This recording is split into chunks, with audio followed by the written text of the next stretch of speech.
कभी आपने सोचा है कि कुछ लोगों के बाल इतने थिक एंड लॉन्ग कैसे होते हैं? उल्टा हम जितने भी प्रोडक्ट, सप्लीमेंट, शैम्पू या ऑयल कुछ भी यूज कर ले, हमारे बालों की ग्रोथ नहीं होती। यही सब गलतियां मैं भी बचपन से लेकर सालों तक करता आया था, जब तक मुझे ये बात समझ में नहीं आई कि इंडियन हेयर्स को ग्रो करने का साइंस अलग होता है। और आज मैं आपको इसी वे में बताने वाला हूँ कि आप एज एन इंडियन अपने हेयर्स को ग्रो कैसे कर सकते हो। इसीलिए इस वीडियो को एंड तक देखना, वरना आप कभी भी अपने हेयर्स को ग्रो नहीं कर पाओगे, वही पुरानी मिस्टेक्स रिपीट करते रह जाओगे। देखो, फर्स्ट ऑफ ऑल क्या होता है ना कि जब हम हेयर्स को ग्रो करना स्टार्ट करते हैं, हमारे हेयर्स का टेक्सचर बहुत ज्यादा खराब हो जाता है। चीज आपने नोटिस की होगी। आप कितना भी संभालने की कोशिश करो, आपके बाल जो होते हैं वो कभी भी संभलते ही नहीं है। इससे कुछ महीने पहले मेरे साथ में यही चीज हुई थी कि मैं कितना भी अपने हेयर्स को स्टाइल करने की कोशिश करता है, लेकिन वो स्टाइल ही नहीं होते थे।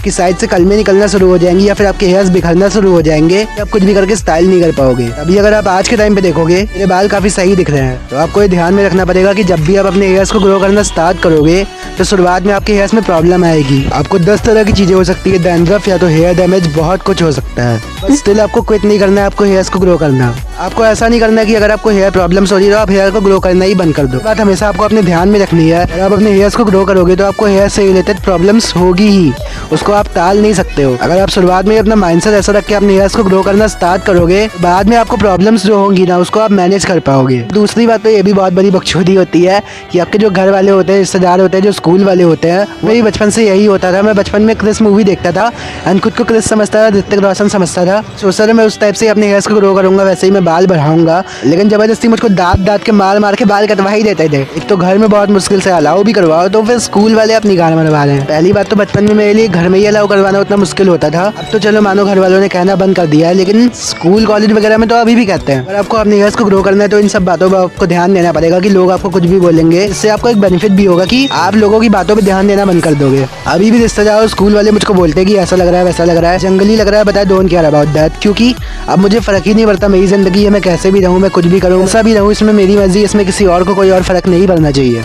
ना तो आपको किसी से उतना मतलब रखना चाहिए कि दूसरों को आपसे फर्क पड़े या फिर आपको दूसरों से फर्क पड़े। बालों के पीछे तो बचपन से मैंने स्कूल में या फिर घर में इतनी डांट खाई है कि मैंने कभी भी नहीं खाई होगी। वो तो एक ट्रॉमा के असर रह गया मेरे दिमाग में, बिकॉज मेरा स्कूल ही जो था वो काफी ज्यादा ट्रॉमेटिक था बचपन से। स्कूल में तो आप जानते हो कि ऐसे होता है, स्कूल में तो आप जानते हो कि टॉर्चर टाइप का होता है बच्चों के साथ में। उनको कुछ भी अच्छा सिखाने के लिए वहाँ पे नहीं रखा जाता है। हाँ, पेरेंट्स लोग उनको भले ही भेजते हैं कि वहाँ पे उनका बच्चा जाएगा, कुछ अच्छा सीख के आएगा, कुछ लाइफ में बनेगा, लेकिन इन रियल लाइफ वहाँ पे ऐसा कुछ भी नहीं होता है। वहाँ पे टॉर्चर और ट्रॉमा देने के अलावा और कुछ भी नहीं होता है। आई डोंट नो आपके साथ में ऐसा हुआ हो कि ना हुआ हो, लेकिन मेरे साथ में ऐसा ही हुआ है। इसलिए साथ में अगर आप अपने बाल बढ़ा रहे हो तो आप अपनी हेल्थ पे भी ध्यान दो, क्योंकि यहाँ पे देखा होगा आपने कि लोग बोलते हैं कि अगर आप बहुत ज्यादा स्किनी हो या फिर आपकी दाढ़ी नहीं आती तो लोग आपको बोलेंगे तो मीठा हो गया, तो छक्का हो गया है, ये बाल बढ़ा रहे हैं। तो ऐसा कुछ नहीं होता, लोगों की तो कहने की बातें होती है। तो लोगों से आपको कभी मतलब भी नहीं रखना चाहिए, जो कि अपनी लाइफ के अलावा दूसरों को बोलने पे ध्यान देते हैं कि दूसरे अपनी लाइफ में क्या कर रहे हैं। कुछ टाइम पहले मैंने देखा था कि कोई था, वो ब्रॉक लेसनर को चैलेंज कर रहा था कि मेरे साथ में सपाटे का चैलेंज करो और तुम जीत नहीं सकते हो मेरे से। सोचो, कोई लॉजिक वाली बात होती है कि उसका स्पोर्ट अलग है, आपका स्पोर्ट अलग है, उसको चैलेंज कर रहे हो कि तुम मेरे साथ में सपाटे का चैलेंज करो। ये कोई बात होती है? व्यूज़ के लिए आज के टाइम पे कुछ भी होता है। और बेसिकली बात ये तो है कि अगर आप लॉन्ग हेयर्स कर रहे हो तो आपको केयर ज़्यादा करनी पड़ेगी। आपको स्टाइलिंग में भी बहुत ज़्यादा टाइम लगेगा।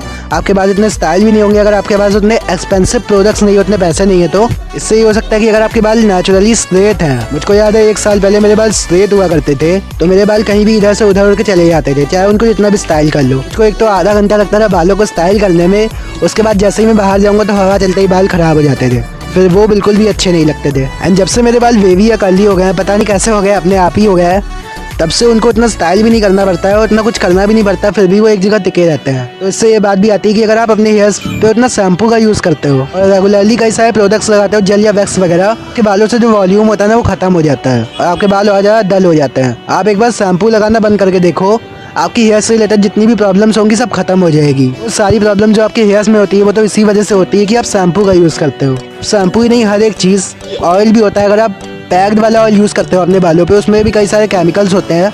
ऑयल तो बस नाम का होता है, वो सब चीज़ें आपके हेयर्स को काफ़ी ज़्यादा डैमेज करती है। तो अगर आपको अपने हेयर्स की केयर करनी है लॉन्ग हेयर रख के, आपको इतना करना होगा कि आपको शैम्पू लगाना बंद करना होगा एंड रेगुलरली ऑयल लगाना पड़ेगा। क्योंकि कुछ टाइम पहले मेरी ऐसी भी सिचुएशन थी कि मेरे बाल तो बढ़ गए थे, काफ़ी सही हो गए, लेकिन ऐसा लगता था कि मेरे बालों में बिल्कुल तेल ही नहीं, एकदम ड्राई लगते थे। ये बात तो आती नहीं कि आपको अपने हेयर्स को ग्रो करने में कितना टाइम लगेगा, कि मैं कितना भी कुछ भी बोल दूँ आपको उतना ही टाइम लगेगा जितना आपको लगने वाला है। इन आपके हेयर्स को ग्रो करने के बाद जो आपका 3-4 मंथ्स वाला फेज़ होगा वो आपकी हेयर लाइन पे डिपेंड करता है। अगर आप मीडियम से ग्रो कर रहे हो सारी हेयर से रिलेटेड प्रॉब्लम्स आपको उसी फेज में होगी। एंड इतना आपको ध्यान देना है कि जैसा कि मैंने शुरुआत में ही बताया था कि आपको उस फेज में क्विट नहीं करना है, क्योंकि उसके बाद आपके बाल बहुत ज़्यादा अच्छे दिखने वाले हैं। रेगुलरली अपनी हेयर्स की केयर करते रहना है। यहाँ पे तो काफ़ी सारे मिथ भी होते हैं कि अगर मैं अपने बाल को ऐसे पीछे करूँगा तो मेरी जो हेयर लाइन है वो वीक हो जाएगी, या फिर अगर मेरे बाल ऐसे चलते चलते कहीं नीचे आ गए, हवा में नीचे आ गए, तो मुझको एक्ने पिंपल होने लग जाएंगे। ये सब मिथ जितने भी होते हैं उल्टे सीधे, वो बिल्कुल गलत होता है। कई लोग तो ये भी बोलते हैं कि मैस्टरबेशन से हेयर लाइन वीक हो जाती है, गंजे हो जाते हैं, लेकिन रियलिटी में ऐसा कुछ भी नहीं होता है। सो आई होप कि मैंने जो भी समझाया आप समझ गए होगे। तो आज के लिए बस इतना ही, चलते हैं। Hi fi.